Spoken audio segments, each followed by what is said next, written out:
On va continuer tout de suite avec Karine Tisserand du Club des annonceurs et Pierre Gomy de Kantar Insight. À vous deux.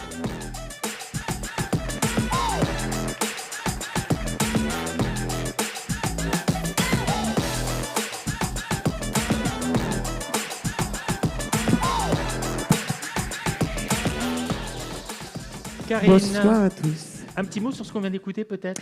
Oui, moi je voulais remercier beaucoup Pascal Demurger de nous avoir fait l'honneur de sa présence ce soir. Merci beaucoup. Et merci à Thibaut de nous avoir aidés aussi dans la préparation des contenus avec vous. J'ai beaucoup apprécié notamment l'importance que vous accordez à l'engagement de l'entreprise afin de créer de la valeur aussi pour l'interne. Et ça me semble essentiel. On sait que sans l'implication des hommes et des femmes qui travaillent dans l'entreprise, c'est difficile de faire des grands changements et de les viser à long terme. Donc encore une fois, merci beaucoup. Une petite introduction, Karine? Oui. Sur la Brand Immersion? Absolument. Bonsoir à tous. Donc, The Brand Immersion, c'est l'étude, pour ceux qui ne la connaissent pas, l'étude annuelle exclusive du Club des annonceurs. On décrypte, on analyse et on projette aussi les tendances des grands courants de fond marketing et communication. C'est nécessaire pour notre communauté du Club des annonceurs de les inspirer sur ces sujets-là. Cette étude, elle est bâtie sur des témoignages de dirigeants de marque et en partenariat avec Kantar Insight, représenté ce soir par Pierre Gomy, notre acolyte depuis 8 ans sur l'étude. Merci beaucoup, Pierre. Grand plaisir. Elle répond à 2 objectifs principaux, cette étude. C'est identifier les clés de succès des marques françaises et internationales. Donc, on va aller chercher qu'est-ce qui fonctionne chez eux et pourquoi ça fonctionne. Et puis, le deuxième, c'est prendre de la hauteur et du recul, qui est très important pour notre communauté, dans une vision, bien sûr, prospective, puisqu'on veut toujours avoir un temps et une marque d'avance. On a une approche méthodologique un peu singulière. Je vous affiche quelques éléments à l'écran, où on croise différents regards concentrés sur un même thème. Donc on met tout le monde autour de la table, on fait des petits workshops très individuels, on a un volet quali, un volet quanti, on inclut des étudiants sub de pub qui sont là ce soir dans la salle pour nous aider aussi à décadrer un peu, parce que nous, on est un petit peu l'ancien monde de temps en temps. On inclut évidemment nos partenaires associés qui nous permettent à la fois de faire l'étude et aussi de faire cette soirée, à la fois de façon individuelle, aussi en workshop. Et puis, on a surtout sur la partie Kantar et au-delà des données qui sont disponibles dans le Brandsy, notamment Top 100 Monde ou Top 50 France, on a depuis 2 ans souhaité travailler un volet B2C avec une étude auprès des consommateurs, 1000 Français exactement, sur notre thème. Cette année, sur notre thème de values, mais on a été chercher un tout petit peu plus loin sur les plaisirs coupables aussi des Français.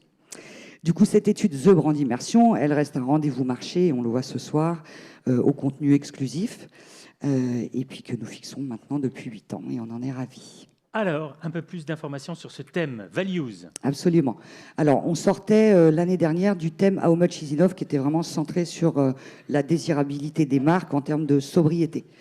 On a bien vu aux sorties de cette édition que les questionnements en profondeur concernant les modèles de croissance passaient nécessairement par des grands chamboulements organisationnels, RH, Pascal en a parlé, recrutement, mais aussi sur la valeur produit. Et puis que de l'autre côté, côté consommateur, on entre quand même dans l'ère des grandes contradictions entre l'intention d'achat et l'acte d'achat. Ils sont poussés par l'inflation, donc ça les contraint énormément, évidemment.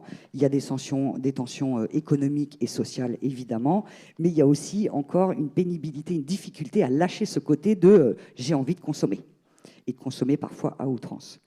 On s'est donc concentré cette année sur ces faits-là et sur la mutation des valeurs sur lesquelles se fonde notre société et notre monde pour décrypter à notre échelle, nous, communicants, marketeurs, ce sur quoi repose réellement la valeur des marques dans cette période assez chahutée.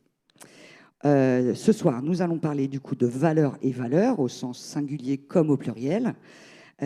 Parce que oui, face à la complexité des défis et des transformations en cours, on a besoin de le travailler sous différents prismes, au sens axiologique, au sens économique et au sens éthique, évidemment. Alors du coup, on a posé une question un peu à tout notre comité de travail. Quels sont les nouveaux horizons de la création de valeur? Et on en a détaché 3 tendances que je vous révèle maintenant. Donc le premier, Beyond Value, c'est vraiment comment les marques réaffirment leur valeur économique. On va travailler les nouveaux déterminants de la valeur, notamment prix des marques. Le second, sur quelles valeurs peuvent être source de performance éthico-économique. Et là, on est vraiment sur cette dimension de valeur au cœur de la stratégie de différenciation, qui nous semble vraiment, qui a été émergent dans toutes nos interviews. Et est-ce que les marques, pour la troisième tendance, Extended Value, est-ce que les marques peuvent créer de la valeur au-delà de leur périmètre? On a encore un petit peu parlé tout à l'heure. On va le travailler en profondeur, comment elles sont créatrices de valeur pour leur écosystème. Et pour finir, Patrick, je vais conclure pour remercier tout le monde au nom du club, tous les dirigeants de marques, annonceurs, nos partenaires évidemment exclusifs qui ont répondu à cette question essentielle, et puis vous permettre de vous éclairer certaines actions à venir ce soir. Merci aussi à la team études qui a travaillé beaucoup à mes côtés, avec notamment les administrateurs du club, Quentin Delobel, Julien Villeneuve, Thomas Bout, Kantar Insight avec Pierre et Imen, ton acolyte, Imen Mimouni, et puis Émilie Thierry, bien sûr, de Talk the Walk, qui nous a aidé à travailler tous ces sujets. L'événement de ce jour, on vous le livre avec notre prisme, avec notre analyse à partir du recueil de récits complet. Forcément, on peut tout remettre en cause, on peut tout refaire demain, mais on ne va pas le faire comme ça. Mais voilà, on vous propose une vision des choses, et on pourra en débattre lors du cocktail, évidemment. Une synthèse digitale vous sera livrée d'ici un mois. Et puis, comme Values sera notre thème phare de l'année 2024 au Club des annonceurs, on a déjà prévu avec Kantar d'organiser trois workshops dans l'année avec nos membres pour les accompagner et les faire progresser aussi sur toutes ces dimensions de transformation durable et surtout rester connectés à nos consommateurs qui sont quand même assez changeants. Ah bah oui, très beau travail collectif en tout cas. Et puis ce soir, vous allez voir toutes les personnes qui y ont contribué, qui vont venir parler. Karine, j'aimerais qu'on aborde maintenant le sujet de cette fameuse étude conso avec vous et avec Pierre. On a un petit board qui va apparaître, mais surtout, j'aimerais savoir une chose. C'est comment c'est venu cette étude conso dont vous avez parlé tout à l'heure? Alors déjà, la première raison d'être de cette étude, c'était d'avoir ce volet B2C plugué à toute l'étude et notre immersion auprès des publics plutôt corpo et B2B. La deuxième raison, c'est que quand on a travaillé avec Kantar Insight, on a constaté sur leurs données quantitatives qu'il y avait vraiment un valuation gap énorme, justement, sur ce comportement consommateur entre leur comportement, leurs intentions, ce qu'ils nous disaient des valeurs et ce qui, in fine, réalisait réellement dans la vraie vie. Et par ailleurs, ils reprochent beaucoup de choses aux marques, aux entreprises, enfin, c'est jamais ma faute, et au gouvernement.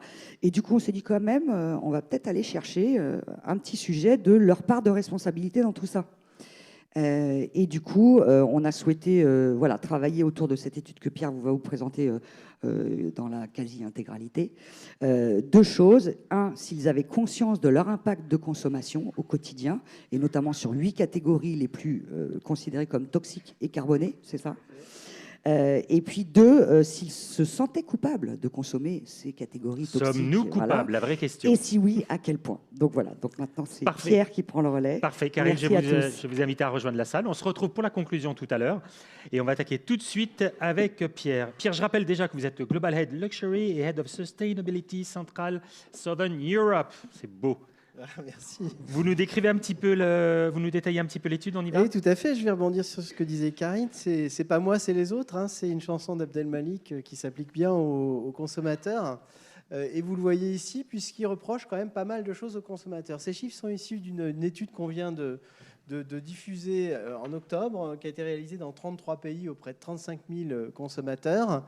Et là, vous voyez apparaître les résultats France. On a demandé notamment aux consommateurs comment ils évaluaient différents secteurs d'activité. Donc, c'était des notes qui pouvaient être entre -3 et +3. Donc, on voyait apparaître des chiffres négatifs. Ça veut dire que le secteur, globalement, est évalué négativement sur son impact environnemental et sociétal. Quand il est positif, et c'est beaucoup plus rare, puisque vous voyez qu'on a seulement 3 catégories de produits qui sont positives, on voit effectivement que les consommateurs sont assez critiques vis-à-vis des secteurs. Alors du coup, on peut le voir déjà d'une manière négative, mais en fait, on peut aussi le voir d'une manière positive. C'est-à-dire toutes les marques qui sont capables justement d'avoir une politique sincère, engagée et impactante en la matière, créeront de la différence et créeront de la valeur, ce qui est notre thème de la soirée. Et on va voir des exemples tout à l'heure. Tout à fait. Alors, du coup, effectivement, on a retenu 8 catégories de produits et dont on entend parler souvent sur leur impact négatif, que ce soit en termes d'émissions carbone, de pollution de l'air, des sols, de l'eau, ou même aussi sur des thématiques sociales, puisque c'est des thématiques qui sont aussi au cœur des préoccupations des consommateurs citoyens au niveau monde, et notamment des consommateurs français qui y sont particulièrement sensibles. Donc effectivement, 8 catégories de produits un petit peu sulfureuse, on va dire, et on a décidé effectivement de s'y intéresser. Vous les voyez apparaître à l'écran. Alors, on est coupable de quoi? Ils sont coupables de quoi, tous nos amis? Eh bien, écoutez, mon cher Patrick, ils plaident majoritairement non coupables. Effectivement, on a 59% des Français qu'on a interrogés, des 1000 Français représentatifs de la population qu'on a interrogés, qui se disent non, effectivement, en moyenne, sur ces 8 catégories de produits, je ne me sens absolument pas coupable de consommer ces produits. Et bien donc, on a le pendant. On a quand même, alors, on regarde le verre à moitié vide, bon, à 2 tiers vide ou à plein. En tout cas, on a 39% qui se déclarent tout de même prêts à changer leurs habitudes de consommation. Donc, c'est déjà un bon départ. L'inertie, ça vient d'où, là, finalement? Alors, la première, l'inertie, elle est liée à 5 raisons principales que je vais détailler. La première source d'inertie, hop, je fais apparaître, effectivement, c'est le plaisir, évidemment, de consommer ces catégories de produits. Et effectivement, c'est particulièrement le cas pour le transport aérien. 75% des personnes qui prennent l'avion disent qu'effectivement, voilà, c'est un plaisir de s'évader, de découvrir de nouveaux paysages, de nouvelles cultures. Le plaisir est aussi un facteur d'inertie pour la consommation de viande. C'est bon, j'aime ça, enfin, tout simplement. Et puis, donc, de manière transversale, ça va être une raison invoquée entre 40 et 47% pour les différents secteurs que l'on a évalués.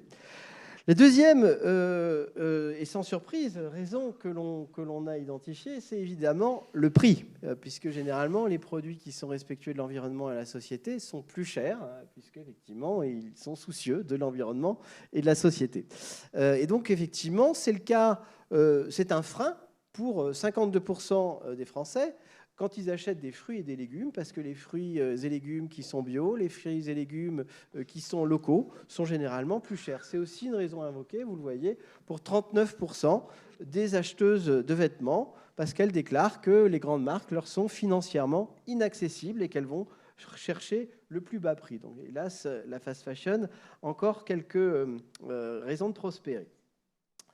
La troisième raison, effectivement, et vous le voyez, ils disent qu'effectivement, c'est la nécessité, et on y reviendra, l'absence d'alternative.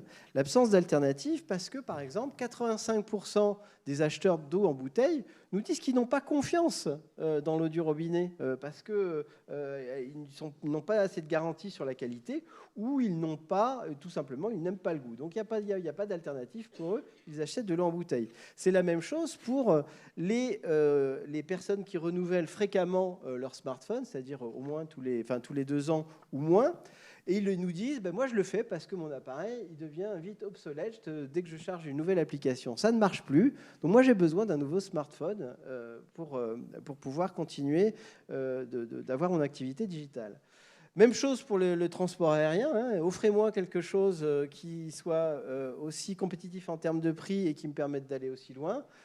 Ou faites-moi rêver à d'autres destinations. Et là, du coup, je pourrais éventuellement faire autre chose. En tout cas, c'est un frein identifié, le fait qu'il n'y a pas d'alternative. Et puis, même chose pour les cosmétiques qui sont jugés comme, par 52% des acheteuses, comme se dégradant vite ou étant vite terminés. Donc, ce qui explique cette inertie. Alors, rapidement pour les prochains. Alors, rapidement pour les prochains, effectivement, la quatrième raison, c'est qu'on a un tiers de la population française qui estime que leur consommation n'a pas d'impact sur la société. Donc, du coup effectivement, là, je serais tenté de citer Jack Barrow, Effectivement, le problème, c'est pas le problème, c'est l'attitude par rapport au problème, c'est que se rendre compte, effectivement, que sa consommation a un impact sur l'environnement et la société. C'est aussi vrai, d'ailleurs, pour les jeunes, pour trouver à peu près le même pourcentage, même si les plus jeunes ont tendance à penser que leur consommation a un impact très important sur l'environnement et la société. Alors du coup, effectivement, la cinquième raison... C'est un peu paradoxal tout ça. Ben oui, c'est un petit peu paradoxal. Alors c'est d'autant plus paradoxal que ces jeunes qui pensent que l'impact sur leur consommation est très important sont aussi ceux, et pour ceux qui ont des enfants à la maison, vous le savez, qui consomment le plus ces fameuses catégories un peu sulfureuses. Ils consomment 4 fois plus de la catégorie de livraison de plats à domicile, ils sont 2 fois plus à renouveler leur smartphone tous les 2 ans ou moins, ils consomment beaucoup plus d'eau en bouteille, ils s'habillent plus, ils prennent plus de cosmétiques. Alors il y a quand même une chose qu'ils font plus, c'est acheter des produits bio et effectivement et consommer moins de viande. Donc voilà, ça c'est voilà, tous les freins qu'on a énumérés. On fait comment pour sortir de cette impasse ? Eh bien, on leur a demandé, à ces 1000 consommateurs français, on leur a suggéré un certain nombre de pistes de réflexion. Et voilà, voilà les principales, on vous en livre 3 principales. La première de ces solutions, c'est de proposer des alternatives. Évidemment, proposer des alternatives, et donc c'est le cas, par exemple, pour si les fabricants de smartphones sont capables de fabriquer des produits qui deviennent moins obsolètes, qui acceptent les nouvelles applications, qui sont plus solides, qui sont réparables, oui, ils sont prêts à le changer moins souvent. Idem sur l'eau en bouteille, s'ils ont des garanties. 63% des consommateurs seraient prêts à changer leurs habitudes. Et même chose pour l'avion, si on leur proposait des destinations qui les font rêver ou des transports qui leur garantissent un rapport prix-temps équivalent. La deuxième raison, évidemment, et vous ne serez pas surpris, c'est le prix. Et donc, d'ailleurs, en fait, on a entendu Pascal Demurger nous parler du taux d'imposition ou des aides d'État. Là, c'est la même chose. La TVA, et on l'a vu dans une autre étude Kantar, peut être un facteur d'adaptation. En faisant augmenter le prix des produits les moins vertueux et baisser le produit des plus vertueux, les consommateurs accepteraient de changer de comportement. Ils consommeraient moins de viande, ils consommeraient moins de fruits et légumes qui ne sont pas de saison, qui ne sont pas locaux, qui ne sont pas bio, et ils consommeraient davantage effectivement d'autres catégories de produits. Donc effectivement, ils sont prêts à accepter une revisite des grilles de prix en fonction des comportements plus ou moins vertueux des entreprises qui les commercialisent. Et la troisième chose intéressante, troisième raison intéressante qui a été invoquée, c'est l'information. Avoir davantage conscience de l'impact de leur consommation sur l'environnement et la société. Donc c'est ce qui déclare à 37% sur le textile, effectivement, la connaissance des dangers sur la santé, la connaissance de la précarité pour les livreurs de repas à domicile, la connaissance sur la santé encore pour les vêtements, pour 34%. Alors du coup, ce qui est intéressant, là, vous voyez effectivement, pour faire évoluer les comportements de consommation qui ont un impact fort sur l'environnement, ce n'est pas tellement des raisons sur l'environnement qu'il faut invoquer, mais plutôt des raisons humaines, soit parce que c'est mauvais pour ma santé, soit parce que je suis quand même en empathie avec les travailleurs qui produisent ces biens et services. Donc effectivement, voilà, c'est ce qu'on pouvait tirer majoritairement de cette étude.